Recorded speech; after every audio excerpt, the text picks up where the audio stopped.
Amém, gente? Aí eu quero tratar disso com você. Salmo 91, versículo 14. Quem encontrou, diga graças a Deus. Então vamos ler agora. Pois que tão encarecidamente me amou, também eu o livrarei. Pô-lo-ei num alto retiro, porque conheceu o meu nome. Foi por isso que eu falei agora há pouco para você sobre estar unido com Deus. Porque justamente nos momentos em que nós estivermos passando por qualquer crise, por qualquer situação, se nós estivermos ligados com Deus, lembrando do seu nome, amando a Ele, Ele disse, olha, porque tão encarecidamente você me amou, agora eu o livrarei. E eu sempre comento isso aqui, é responsabilidade de Deus guardar a nossa vida quando estamos fazendo a vontade dEle. Amém, gente? Eu estou fazendo algo que é para Deus, então a responsabilidade é de quem? É dEle.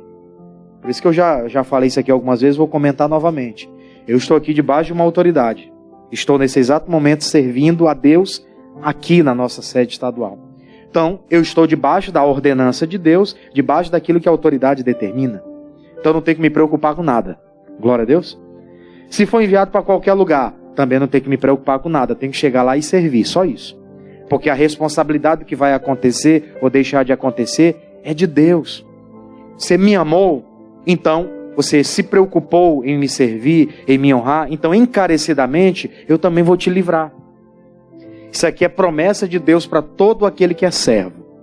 Nós estamos aqui servindo a Deus, Deus nos trouxe para cá, nós estamos orando. O pastor falou, vamos orar todos os dias. Nós estamos orando. Nós temos aí causas da família. Sexta-feira vamos entregar o sabonete, vamos orar pela nossa causa. Você está aqui encarecidamente amando, aprendendo, crescendo, colocando a vida no altar. Então Deus vai te salvar.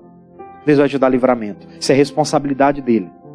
Na sequência do versículo ele ainda diz, pô-lo-ei num alto retiro, porque conheceu o meu nome.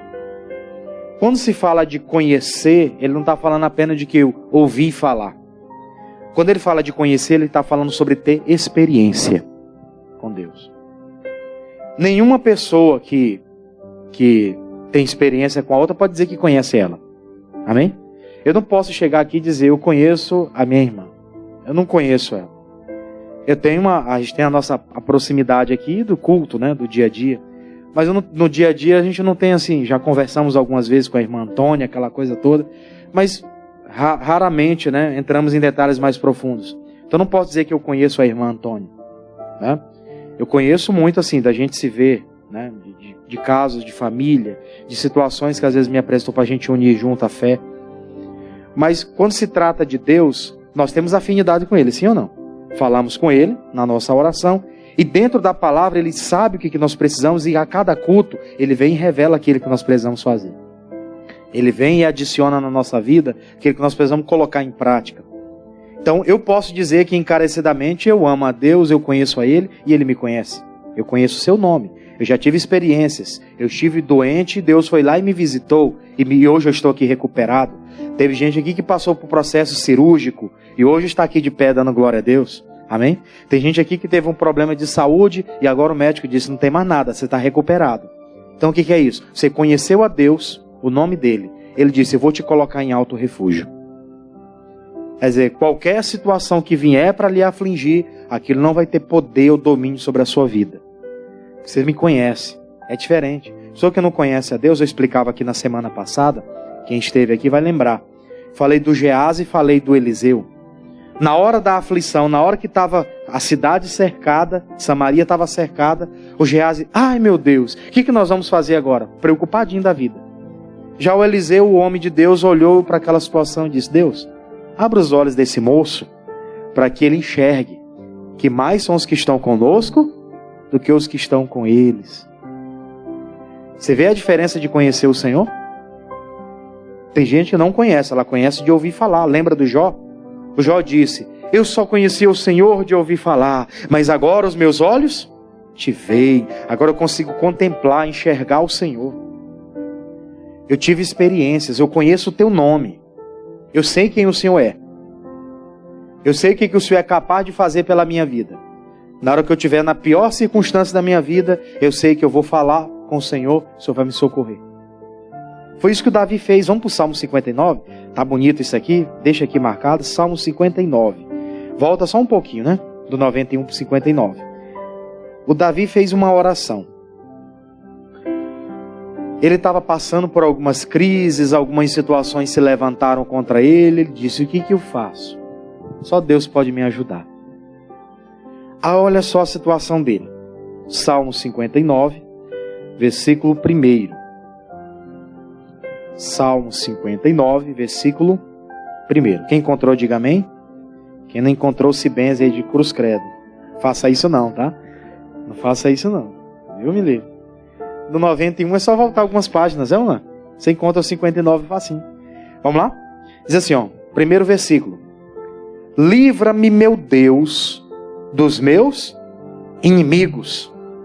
Defende-me daqueles que se levantam contra mim.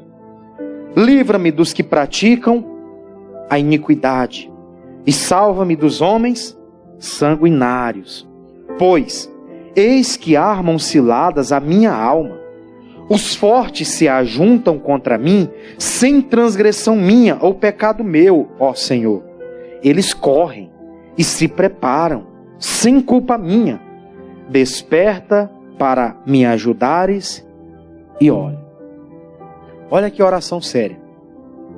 O Davi estava passando por um momento de aflição. Nessa ocasião aqui, o Davi ele ainda era um guerreiro do exército.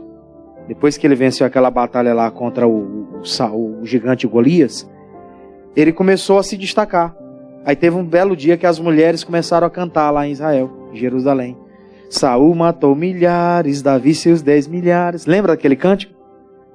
Aí ele está lá, feliz, servindo. Estava feliz como soldado de Saul. Não estava preocupado em assumir lugar de Saul, coisa nenhuma. O negócio dele era servir. Coração ligado com Deus. Aí o Saul começa a perseguir ele. Saul começa a querer, porque diz, esse cara está querendo tomar meu lugar? As pessoas já estão mais com ele do que comigo? Aí aquilo mexeu com Saul. E ele disse, não tenho nada com isso. Só quero servir. Não tenho nada com isso, só quero servir. Aí começaram, né, aquelas perseguições. Vinha o Saul atrás dele, ele tinha que fugir. Um determinado dia, Jonatas dá uma informação para o Davi. Davi, sai daqui porque o papai vai vir para te matar. Não vem para cá. E o Davi, pega beco para outro canto. Quando menos o Davi imagina, lá vem os soldados de Saul atrás dele para matar. E não era um não, era milhares. Imagina aí, vários homens atrás de um menino. Um soldado simples que ele era. Atrás, para querer matar, decepar a vida dele. E ele faz uma oração a Deus no meio dessa adversidade. Porque ele conhecia o nome de Deus. Ele conhecia quem era Deus. E ele sabia que Deus poderia colocar ele no alto refúgio. Aí ele faz essa oração. Deus me livra dos meus inimigos, daqueles que procuram mal contra mim, se levantam contra mim. Livra, meu Deus, dos homens que praticam iniquidade. Livra, Deus, das pessoas que são sanguinárias. E ele começa a orar em cima daquilo. Por isso que quando nós estivermos passando por qualquer situação, lembramos quem é Deus na nossa vida, oremos. Meu Deus, é uma luta atrás da outra. Eu venci um problema ontem. Hoje já surgiu esse problema de saúde. Às vezes não é com você, é com alguém da família. Tem coisa que é normal. É normal acontecer uma febre. A pessoa está gripada, sentir uma febre. É uma coisa normal, não é? Mas mesmo assim, nisso a gente tem que repreender. Esse dia eu estava com um pequenininho, meio dodóizinho, gripe, não sei o que. Aí de ontem para hoje foi pequena. Mas não deixei de ontem pregar lá na igreja do João de Deus a campanha que a gente tinha. Não deixei de vir para cá hoje também por causa disso. Mas fica aí. Porque se precisar, a gente leva o nosso pau, corro lá e a gente ora também e repreende. Glória a Deus. E não vai avançar, acabou. Mas essas são as nossas aflições. Surge aqui, surge acolá, mas nós oramos. Deus, livra. Dá livramento disso, dá livramento daquilo. E Deus vai nos colocar em alto refúgio. Porque no final desses salmos aqui, eu não vou ler todo porque a leitura é muito extensa. Mas em casa, você com carinho vai lá e lê. Mas o versículo de número 16, vamos lá? Você está no Salmo 59, versículo 16 agora. O que ele disse? Eu, porém, cantarei o quê? A tua força. Pela manhã, louvarei com alegria a tua misericórdia. Porquanto tu fortes o meu alto. Olha o que ele entendeu, né? Lá o Salmo 91 a gente canta, lá eles falam que Deus seria o alto refúgio deles, né? Aqui ele diz: porquanto tu fostes o meu alto refúgio e proteção no dia da minha angústia. A ti, ó fortaleza minha, cantarei louvores, porque Deus é a minha defesa e o Deus da minha... Ele disse: eu estou seguro. Ele fez aquela primeira oração de petição. Depois ele vai, do versículo 5 em diante, ele já vai engrandecer a Deus, porque ele sabia que depois de ter pedido, Deus iria em socorro dele. Tanto é que no versículo 16, o Senhor é meu alto refúgio, o Senhor é a minha fortaleza, né? Aquele que me socorre no dia da calamidade. Ele tinha essa convicção dentro dele. Ele conhecia o nome de Deus, gente. Isso aqui é para a gente mergulhar nisso. Eu conheço o nome de Deus, eu vou me aprofundar nele. Vamos voltar lá para o Salmo 91? Versículo de número 15 agora. Nós lemos o 14. Encarecidamente me amou, também eu livrarei, pô-lo-ei no alto refúgio, porque conheceu o meu nome. Aí o 15 ele diz: ele me invocará e eu lhe responderei. Estarei com ele na angústia, livrá-lo-ei e o glorificarei. É o que o salmista Davi estava cantando, né? O livramento e cantando a glória de Deus. Aí vem o 16.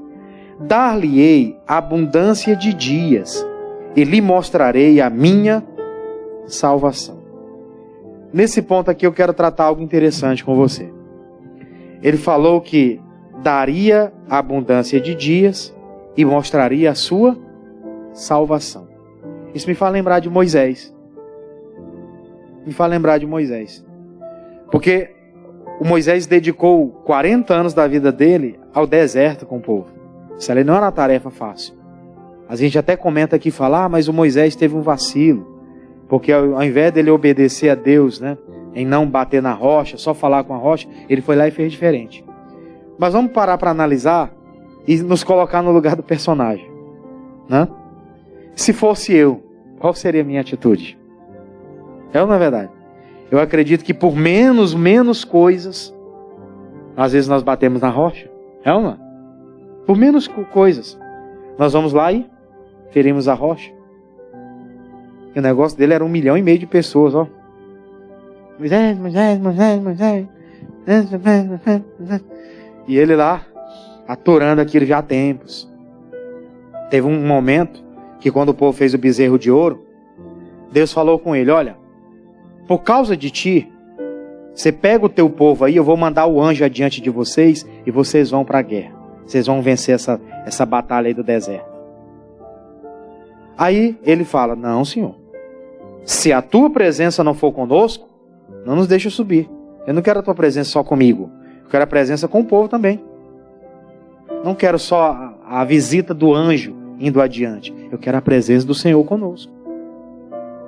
Eu não quero ir sem a tua direção. Porque se nós vamos ter sucesso na caminhada, não é por mérito nosso, é por causa do Senhor. Mas eu vou enviar o anjo contigo. Eu quero a presença do Senhor, não só do anjo. Amém, gente?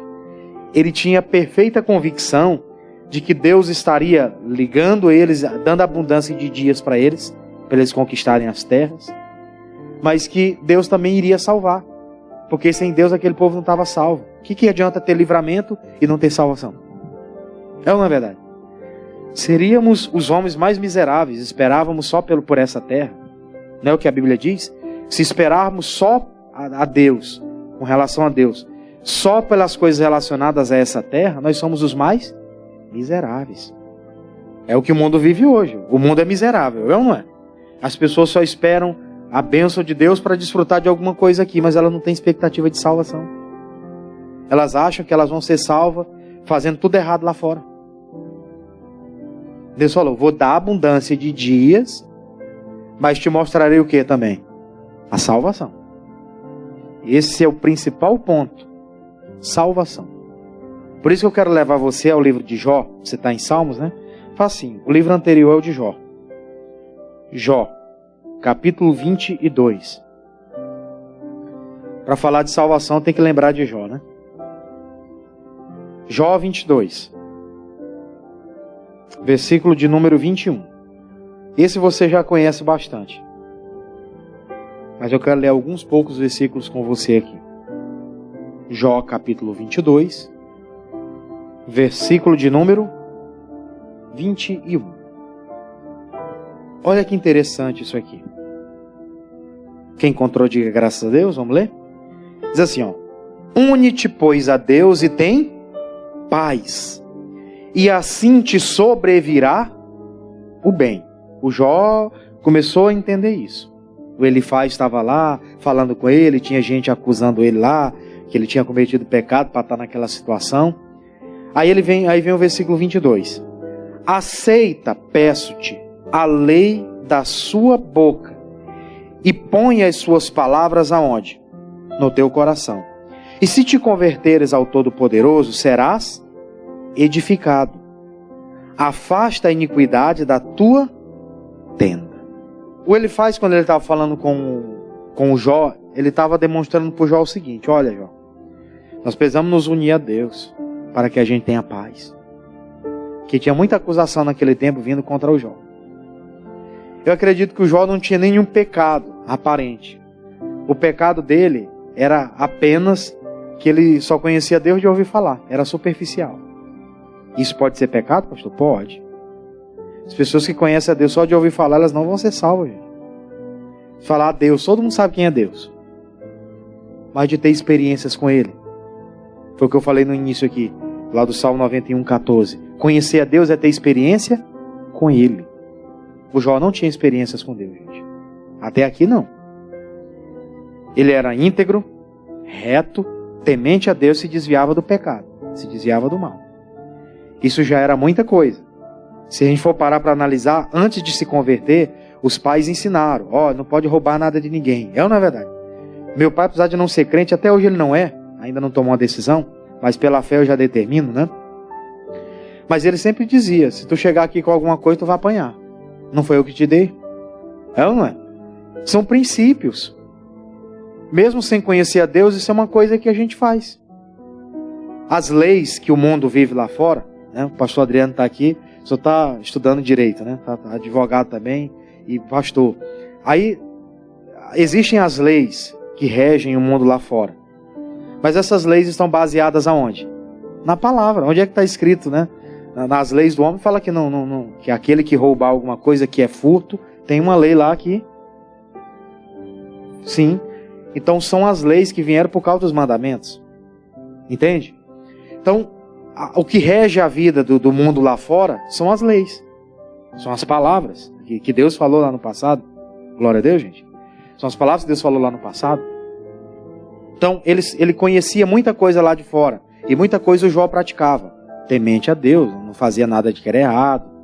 Era um homem que não entrava em assuntos, que sabia muito bem lidar com o dia a dia, com as coisas. Mas faltava conhecer a Deus de fato. Faltava ter aquela intimidade. Como eu falei, experiências. Experiências com Deus, elas valem mais do que muitas coisas por aí que muita gente anda dizendo. Tem gente que fala para eu fiz teologia. Mas qual foi a experiência que você teve com Deus? Amém, gente? Tem um bocado de gente aí que falou: eu já fiz teologia. O senhor fez teologia, pastor? Aí você pede para ele: me explica isso aqui na Bíblia. Ele não sabe. Agora me pergunta, vou te responder. Está escrito aqui na lei de Deus. Está escrito aqui na nova aliança. Isso aqui são palavras de Jesus, isso aqui são palavras do apóstolo Pedro. E etc, etc, etc. Amém, gente? O que adianta ter algumas coisas, mas não tem conhecimento de Deus? De quem Ele é. Na hora da calamidade, Ele vai livrar quem teve experiências, ou quem tem intimidade com Ele, quem sabe disso. Foi por isso que quando Moisés mais precisou, Deus veio em socorro dele. Por isso que eu falei de Moisés agora há pouco. Na hora que ele estava lá, meu Deus, e o povo estava fazendo bezerro de ouro. Chegou um momento que Deus teve que resgatar ele e deu a missão para o Josué, né? O povo não precisava mais de ensinamento, eles já estavam cheios de ensinamentos. Precisavam colocar a mão no arado. Aí pegaram um homem guerreiro para ir para a guerra, né? Para ir conquistar a terra. E o Josué foi conquistando com eles. Mas eles não podiam se esquecer da lei que Deus havia dado a quem? A Moisés. Foi por isso que ele falou para Josué: medita nessa lei de dia e de noite com o povo, para que você não se desvie nem para a direita, mas que sejam conduzidos prudentemente. Prudentemente. Então, essa questão aqui, voltando à questão do Jó, versículo 22, ele diz: aceita, peço-te, a lei da sua boca, quer dizer, a lei da palavra, e põe as suas palavras aonde? No coração, Jó. Põe, guarda, aquilo que você já ouviu de Deus, aquilo que você já ouviu pela palavra, guarda no teu coração, Jó. Medita nisso. Entenda isso, procura aplicar isso. Na parte seguinte, 23, se te converteres ao Todo-Poderoso, serás edificado. Afasta a iniquidade da tua. Quer dizer que tinha pecado na vida de Jó? Tinha pecado na vida de Jó? Se a gente for parar para analisar, gente, tem gente que diz: eu não estou em pecado. Eu não estou em pecado, pastor. Eu acredito que em vários momentos do dia a gente comete vários pecadinhos. Sim ou não? Comete. Mesmo quando a gente vai comentar alguma coisa de alguém, será que isso não... Hã? É ou não é verdade? Comentamos ou não comentamos? É claro que sim. Tem momentos do dia que a gente chega ali, fulano, e aí fulano, não sei quem, como é que é? Tá sabendo? Não é? Será que não cometemos pecados mesmo? Porque às vezes nós levantamos a mão para o céu e achamos, não falhamos em nada. Falhamos nas nossas conclusões. Falhamos às vezes nos nossos pensamentos. Por isso que nós temos que olhar para dentro da nossa tenda. Foi o que ele falou: vê se não tem alguma iniquidade, Jó. Eu estava olhando, e já algumas vezes eu preguei aqui, já falei. O pastor já pregou também sobre isso, já ouvi missionário falar sobre isso. Maldição sem causa não vem. Para ela vir assim, tem que ter alguma causazinha, tem que ter algum dedo assim, sujo para o negócio entrar. Caso isso, ele não vem. O diabo, ele não entra em lugares onde ele não é convidado, onde ele não tem liberdade para entrar. Se não tem brecha, ele não entra. O negócio tem brecha, ele entra. Aí o Jó, lá na frente, Jó 42, vamos lá? Jó 42. Você já conhece muito bem o texto, né? Jó 42, versículo 1. Jó 42, versículo 1. Jó 42, versículo 1. O que está escrito aí? Então respondeu Jó ao Senhor e disse: bem sei eu que tudo podes, e nenhum dos teus pensamentos podem ser impedidos. Quem é aquele, dizes tu, que sem conhecimento encobre o conselho? Por isso falei do que não entendia. Durante a vida de Jó, só em medida de informação, durante a vida de Jó, você não vê ele murmurar contra Deus ou maldizer a Deus. Isso ele não fez. Mas ele maldizeu, né, ou falou, né, ele falou que maldito foi o dia em que ele nasceu, que ele foi concebido pela sua mãe. Ele disse: maldito foi aquele dia em que eu fui concebido pela minha mãe. Ele amaldiçoou o dia do seu nascimento, gente. Isso ali foi um erro gravíssimo.